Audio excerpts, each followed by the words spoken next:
Shalom y bienvenidos a Vía Haftaj Israel, una frase hebrea que significa amarás a Israel. Esperamos que se queden con nosotros, ya que nuestro maestro, el Dr. Baruch, nos compartirá una enseñanza expositiva de la Biblia. El Dr. Baruch es profesor titular del Instituto Zera Abraham, con sede en Israel. Aunque todos los cursos en el instituto se imparten en hebreo, el Dr. Baruch se complace en compartir esta enseñanza en inglés con doblaje al español. Para más información, visítenos en amarasaisrael.org o descargue nuestra aplicación móvil Mi Estudio Bíblico. Aquí está Baruch y la lección de hoy. Recientemente, estaba viendo un programa de televisión en Israel y estaban entrevistando a un rabino. Y le preguntaron a este rabino, ¿qué cree usted que le sucede a una persona que rechaza a Dios, que no anda en sus caminos, que no tiene fe ni siquiera en la existencia de Dios? ¿Qué cree usted que le pase, rabino, a esta persona cuando muera?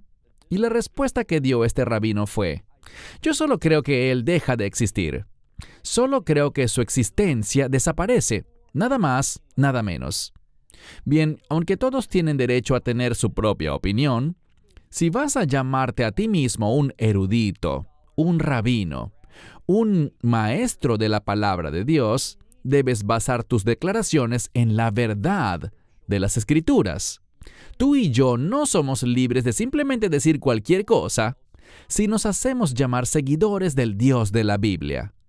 De lo que hemos venido hablando en esta serie es de Dios como Redentor. Aprendimos en nuestro último estudio en Oseas capítulo 3 que hay un principio con respecto a la redención y a los hijos de Israel. Y ese principio es que la redención viene por medio de la muerte. Recuerden esa importante relación que existe entre el número 30, que significa muerte en la numerología hebrea, y el acto de la redención. También vimos que la redención tomará lugar primero para Israel, es decir, que Dios haría la obra de redención y luego Israel estaría por muchos días, es decir, durante un largo periodo de tiempo, estaría sin rey, sin liderazgo desde un punto de vista espiritual, sin templo, sin altar, sin un sacerdocio en ejercicio, y luego, en los últimos días, y esto es muy importante, en los últimos días buscarán a Dios, temerán a aquel que es el Redentor, es decir, al Hijo de David, al Mesías Yeshua, y entonces el reino comenzará. Así que vemos ese principio. La redención sucede primero, el pago, el medio de la redención, y luego el resultado de la redención se concretará en un periodo mucho más a futuro. Eso es importante porque, en su mayor parte, el judaísmo no reconoce esto. Solo ven que la redención sucede en los últimos días. Bueno, toma tu Biblia y ve conmigo donde quedamos la semana pasada, en el libro de Oseas, que significa aquel que hace la salvación, en el capítulo 4. Después de hablar sobre la redención de Israel, que tomará lugar, como dice la Escritura, Vei Aharit Hayamim, en los últimos días, vemos que una vez más el profeta regresa a los días de Oseas y Gomer y los hijos de Israel que estaban en el reino del norte y que estaban involucrados en la idolatría. Comencemos desde el verso 1. Este verso comienza con una palabra muy importante, la palabra hebrea Shema, que significa oye. Pero no implica simplemente oír, sino que siempre conlleva la idea de oír para responder. Hay una conexión especial entre esta palabra para oír y el término obediencia. Así que dice, oye la palabra del Señor, es decir, obedece la revelación de Dios. Si tienes alguna esperanza de experimentar el resultado de la redención, que es el reino de Dios, necesitas estar dispuesto a responder a la verdad de las Escrituras, a la palabra de Dios. Mira de nuevo el verso 1. Oíd la palabra del Señor, Benei Israel. Aquí hay un detalle. Dios muchas veces se refiere a este reino del norte simplemente con el término Israel o Efraín, pero aquí una vez más tenemos el término Benei, que significa herederos. Así que es a través de la palabra de Dios que podemos heredar las promesas de Dios. Así que oíd la palabra del Señor, hijos o herederos de Israel, porque el Señor tiene una contienda. Bien, este es un término que significa conflicto. ¿Y cuál es el origen de este conflicto? Muy sencillo. Los hijos de Israel no están viviendo de acuerdo con los parámetros de las Escrituras, de acuerdo con los estatutos que se establecieron en el pacto. Así que dice, el Señor tiene una contienda con los habitantes de la tierra. Y aquí estamos hablando de la tierra de Israel. Avancemos en este mismo verso. Fíjense lo que dice. Tras evaluar a los hijos de Israel, él dice con respecto a ese reino, no hay verdad y no hay gracia. Aquí hay un principio bíblico. Si no eres consciente de la verdad de Dios, es decir, de sus parámetros, sus reglas y sus leyes, no estás buscando su gracia. Es solo cuando caemos bajo su convicción que vamos a buscar la gracia de Dios, una gracia que imparte cambios, una gracia que imparte piedad a nuestra vida y el deseo de alejarnos del pecado para acercarnos a Dios. Por eso es tan problemático hoy día cuando hay personas que quieren enseñar la palabra de Dios, quieren compartir la verdad bíblica, pero no quieren hablar de todo el consejo de la palabra de Dios. No quieren hablar de juicio. No hacen un llamado al arrepentimiento. La gente no cae bajo convicción. Porque es solo cuando entendemos dónde estamos en relación con el llamado de Dios sobre nuestra vida, es decir, cuán alejados estamos, solo entonces buscaremos a Dios y su gracia. Hoy en día, con demasiada frecuencia, la gracia está siendo usada como un concepto que debilita todo el significado de esa palabra desde una perspectiva bíblica. ¿Sabías que la palabra gracia está estrechamente relacionada con el pacto de Dios? ¿Te das cuenta de que ese pacto tiene que ver con los mandamientos, las leyes y las reglas de Dios? Dios nos da gracia, no para que podamos continuar en el pecado. ¿Qué dice Pablo? ¿Hemos recibido la gracia para que vivamos pecando? De ninguna manera. Por el contrario, es la gracia de Dios cuando la entendemos correctamente, cuando la aplicamos como es debido a nuestras vidas, la que producirá justicia. ¿Qué quiero decir con justicia? Que vivamos en obediencia. Por eso es que la primera palabra de esta sección es oíd, y el contexto es oír para obedecer. Entonces, hablando sobre la tierra, dice, no hay verdad, por tanto no hay gracia. Y luego agrega, no hay conocimiento del Señor, o literalmente, de Dios, en la tierra. No hay conocimiento de Dios. Es solo cuando somos receptores de la gracia de Dios que podemos conocer a Dios. Y una vez más, esta palabra es una muy poderosa para conocer. Es un término que implica experiencia, una palabra que habla de intimidad y relación. Así que si no tenemos la verdad de Dios, la cual nos trae convicción, no buscaremos la gracia de Dios. Si no experimentamos la gracia de Dios, entonces no tendremos conocimiento del Dios de la tierra. Avancemos al verso 2. Bueno, si no hay verdad, no hay gracia, no hay conocimiento de Dios. ¿Cómo vive la gente? ¿Cómo podríamos caracterizar la tierra de Israel, ese reino del norte, en aquel día? Justo a eso va él en el verso 2. Comienza así. Hay juramentos falsos, hay mentiras, hay asesinatos, hay robos, hay adulterio, y luego usa una palabra muy interesante. Esta palabra aquí en hebreo es la palabra partsu. Puede significar simplemente irrumpir. A veces en hebreo moderno se usa para hablar de un robo. pero aquí ha sido usada para quebrantar los mandamientos de Dios, irrumpir a través de los parámetros de Dios. Cuando Dios dice, no vayas más allá de este punto, seguimos adelante. No queremos sujetarnos a las restricciones de Dios. Verás, hoy en día hay un malentendido en cuanto a la libertad que tenemos. Hemos sido liberados, tenemos libertad por la gracia de Dios, pero no para continuar en el pecado, sino todo lo contrario, para refrenarnos. ¿Te has dado cuenta de que el término gracia, la palabra gracia, tiene un poder asociado a ella? Es un poder que nos refrena de nuestros propios deseos egoístas, de nuestra naturaleza carnal, para que podamos caminar sujetos a las leyes de Dios. Entonces dice aquí que hay juramentos falsos o perjurios, engaño, mentiras, asesinato, robo, adulterio, esta irrupción de pecados. Y luego termina diciendo, Beidamim, Beidamim. ¿Qué significa eso? Bueno, utiliza el término sangre, pero lo hace en plural.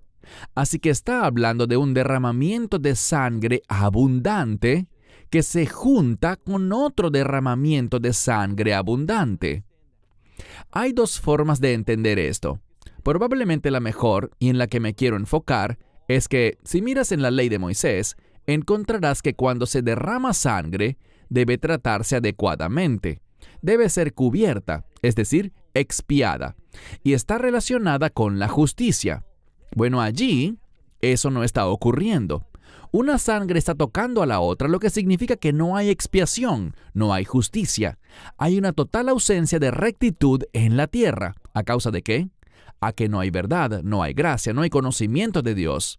Pasemos al verso 3. Por tanto, ¿cuál será el resultado? Dice aquí, por tanto, se enlutará la tierra. Aquí se utiliza una palabra que está relacionada con el lamento, en el contexto de la muerte. A causa de la violación de la verdad, por el rechazo de la gracia, el resultado será la muerte. Así que dice, la tierra se enlutará.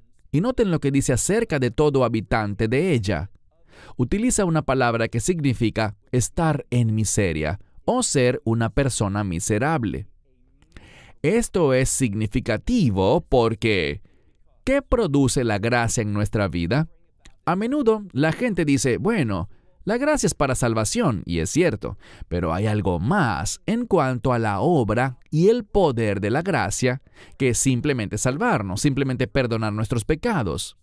¿Te has dado cuenta de que Pablo dice que uno de los poderes de la gracia es que nos enseña a renunciar a la impiedad? Es decir, que nos restringe. La gracia hace que vivamos recta y sobriamente en la época presente. Y si no vivimos de esa manera, es decir, si no permitimos que la gracia gobierne nuestra vida, ¿qué seremos? Bueno, como Pablo dice en otro lugar, el más miserable de los hombres. Así que mira otra vez nuestro texto. Dice que la tierra se lamentará y cada habitante de ella será miserable. Ahora la segunda parte del verso 3. Y las bestias del campo, y las aves de los cielos, y todo pez del mar, serán reunidos. Esta expresión de ser reunidos o recogidos es bien conocida en la Escritura. Muchas veces, por ejemplo, cuando alguien muere en la Biblia, se habla de él como siendo reunido con su pueblo. Así que la mayoría de los eruditos, especialmente los rabínicos, ven este ser reunidos como una forma de señalar la muerte de los animales. Y les quiero contar una anécdota que sucedió ayer. Mi esposa Rivka y yo tuvimos un día libre juntos y fuimos a una ciudad que normalmente no podemos visitar. Ella me llevó al Museo de Historia Natural. Al entrar, una de las cosas que ves son todo tipo de especies de animales. Y mirábamos estas diferentes especies y veíamos un ejemplar real disecado exactamente cómo se veía, y la mayoría de estas especies fueron disecadas y puestas en esa exhibición hace más de 100 años. Y esto fue lo más interesante. Decía dónde vivía este animal, su área de habitación, hace más de 100 años. Y luego mostraba dónde se encuentran hoy en día. Y casi sin excepción, esas tierras, esas áreas donde moraba cada especie, se habían reducido drásticamente. ¿Por qué razón? Porque se estaban extinguiendo. ¿Qué significa eso? Mirando este mundo vemos señales, porque los animales están muriendo más y más, extinguiéndose. ¿Y qué es eso? Es un resultado del juicio de Dios. Y de eso está hablando aquí. Animales, aves, peces, todos muriendo. Una vez más, es un anuncio del juicio de Dios que viene en camino. Mira ahora el verso 4. Hablará de la naturaleza del hombre en el reino del norte. Bien, estos individuos eran muy progresistas en su pensamiento. Es decir, eran muy liberales. Eran de mente abierta. Y mucha gente diría, bueno, eso está bien, queremos ser de mente abierta. No, la Escritura habla del peligro de ser de mente abierta. Queremos tener una mente cerrada, es decir, cerrada en el camino estrecho, la senda, la dirección de Dios en nuestra vida. Cuando no es así, ¿qué sucede? Mira el verso 4. Nadie contenderá con un hombre. Es decir, alguien puede estar haciendo algo malo y nadie querrá confrontarlo. Nadie querrá decir, eso no está bien, eso no es correcto. Oigo líderes espirituales todo el tiempo diciendo, ¿sabes? No es mi posición juzgar a los demás. No hablamos de juzgar para condenar, es simplemente evaluar el comportamiento de una persona y luego determinar si tal conducta es apropiada o inapropiada según la palabra de Dios. Así que vemos que en este reino del norte nadie quería contender con un hombre. En segundo lugar dice, y nadie quiere reprender al otro. Así que lo primero es que no quieren tener conflictos con gente por su comportamiento, no quieren reprender a nadie, pero noten lo que dice en la última parte de esto. Pero tu pueblo tendrá, y está en plural, tu pueblo tendrá contiendas. ¿Contra quién? Contra los sacerdotes. Esto es lo que se nos quiere comunicar. En el reino del norte, en los días de Oseas, y no ha cambiado mucho en nuestros días, vemos que nadie quiere decir, mira, ese comportamiento está mal. Eso está en conflicto con la Biblia. Esa conducta traerá el juicio de Dios, su castigo y su ira. Oh, eso no es aceptable. La gente no quiere oír eso. Lo que la sociedad actual dice es, vive y deja vivir. Que cada quien sea feliz a su manera, siguiendo el camino que elijan para sí mismos. Pero noten que aquí se mencionará al sacerdote. El sacerdocio y los sacerdotes tienen un papel especial. No solo supervisaban lo que ocurría en el templo, sino que también los sacerdotes eran los maestros del pueblo. Por eso, cada vez que un sacerdote decía, ¿sabes qué? Esta es una violación a la ley de Dios. Esto no va en línea con sus mandamientos. ¿Qué sucedía? Había grandes contiendas contra el sacerdote. Eso es lo que se nos está diciendo.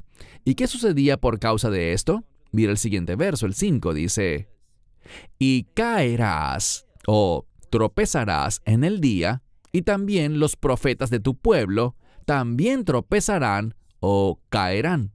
La palabra aquí usualmente tiene que ver con tropezar, pero también implica fracasar.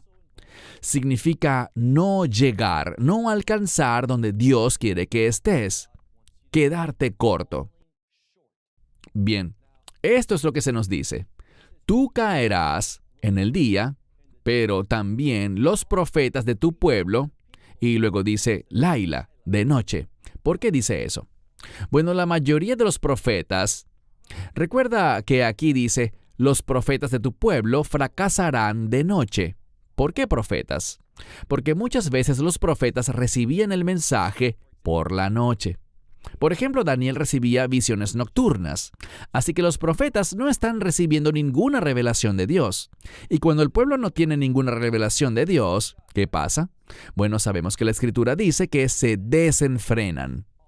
Eso es lo que está ocurriendo en este pasaje de la Escritura. Y luego dice al final del verso 6, «Y yo silenciaré a tu madre». Este término para silenciar muchas veces significa destruir. Él va a traer una destrucción de esa generación. Aquí hay un principio muy importante. Dios, su pacto, se mantendrá. Sus promesas para Israel y Judá se cumplirán. La pregunta es, ¿esa persona individual la recibirá? Bueno, eso depende de ella. Si se arrepiente, si camina en la promesa del pacto, si recibe la gracia de Dios y busca su misericordia, todas esas condiciones. Pero al final, de Israel en los últimos días, surgirá ese remanente que entrará al reino y será reconciliado con Dios. Así que dice aquí, silenciaré a tu madre, verso 6, y el pueblo, dice literalmente a mi pueblo, lo silenciaré, es decir, será eliminado. ¿Por qué? Esto es lo que dice, por falta de conocimiento. Cuando no entendemos la palabra de Dios, cuando no caminamos en las verdades de Dios, cuando no nos sometemos a los mandamientos de Dios, y aquí de nuevo, no estamos hablando del medio de la salvación. Mi expectativa es esta. Las personas que ven nuestros videos en su gran mayoría son creyentes, y lo hacen porque quieren crecer, quieren madurar en la fe, quieren saber qué les está guiando a hacer la Escritura, a actuar, a creer, a compartir con otros. Y por lo tanto, lo que encontramos es lo siguiente. Él está hablando a Israel en relación con el llamado que tiene Israel para asumir el liderazgo del mundo. Y si Israel fracasa en eso, si no se lo toma en serio, ¿cuál será el resultado? Dios va a ejecutar su justicia, castigando a Israel. Y de eso es de lo que está hablando Oseas, que Israel va a entrar en un largo exilio, donde serán cortados temporalmente, pero por un largo periodo de tiempo, de las bendiciones y las promesas de Dios. Y si no tenemos cuidado, podemos vivir, podemos pensar, podemos comportarnos de una manera que nos corte de la providencia, de las promesas y de las bendiciones de Dios. Bueno, pasemos al verso 6, la segunda mitad. Aquí está el problema. Dice, porque ustedes el conocimiento han rechazado. No se trata de que no estén al tanto de la verdad. No es que no se les haya enseñado. Lo que dice literalmente es que lo han rechazado. Esta palabra para rechazo, en la mayoría de los pasajes bíblicos, se traduce como aborrecer algo. Algo que le provoca asco a una persona. Y Dios usa una palabra muy fuerte aquí para decir que ustedes han aborrecido, han odiado el conocimiento de Dios, y por lo tanto dice, yo los rechazaré para que no me sirvan, porque se han olvidado, Torah Eloheja, se han olvidado de la ley o de las instrucciones de su Dios. ¿Qué quiere decir que se han olvidado? Que no están poniendo en práctica la verdad de Dios en sus vidas. En lugar de recordar las promesas del pacto de Dios y el estilo de vida que las acompaña, ¿qué pasó? Se olvidaron de eso para volverse y correr tras promesas falsas. Las falsificadas promesas de la falsa religión. Así que dice, me olvidaré de tus hijos, yo también. Recuerden, cuando dice tus hijos, está hablando de esa generación venidera. Y cuán importante es, proféticamente hablando, esa próxima generación. Así que cuando Dios dice, yo me olvidaré de tus hijos, lo que está diciendo es esto, que esas promesas, esas esperanzas, simplemente las empujará más adelante, es decir, no están en el futuro cercano. Avancemos a nuestro siguiente verso. Leamos por favor el verso 7. ¿Qué dice aquí? Dice, tanto como los he multiplicado, ¿qué han hecho? Han pecado contra mí. Es decir, han usado todas las provisiones de Dios, no para los propósitos de Dios, sino que las han mal utilizado para sus propios deseos pecaminosos. Leemos en el verso 7, porque tanto como los he multiplicado, así han pecado contra mí, y su gloria la han cambiado por vergüenza. Esto nos dice una verdad muy importante. Podemos caminar de una manera que manifieste la gloria de Dios, de una manera que Él se complazca con nosotros, o vamos a vivir, a comportarnos, a andar de una forma que manifieste nuestra vergüenza. Oye bien, no hay punto medio. O vivirás manifestando la gloria de Dios, o vivirás manifestando tu propia vergüenza. Leamos el verso 8. Ahora estaremos hablando de los sacerdotes en gran medida y del liderazgo inapropiado que estaban ejerciendo. ¿Qué estaban haciendo? Dice el verso 8, porque la ofrenda por el pecado de mi pueblo comen, pero ¿qué quieren? Están inclinados. Lo que anhelan es su iniquidad. Lo que este pasaje nos está diciendo es que las personas no tienen sensibilidad hacia la presencia de Dios en sus vidas. Recuerdan que la Escritura dice, den al César lo que es del César y a Dios lo que es de Dios. El problema es este. Ellos no creen que nada le pertenezca a Dios. No tienen el menor temor ni sensibilidad hacia nada que esté relacionado con Dios. Estos sacerdotes reciben su provisión por las ofrendas del pueblo. Pueden quedarse con una porción, pero no se conforman solo con la porción que les toca. Quieren apropiarse de lo que está reservado para Dios. Avancemos al verso 9. Y acontecerá que, como es el pueblo, así el sacerdote. Bien, esto es lo que Dios dice aquí. Y este capítulo en el que estamos, el capítulo 4, habla mucho sobre el sacerdocio. El mensaje de Dios es este.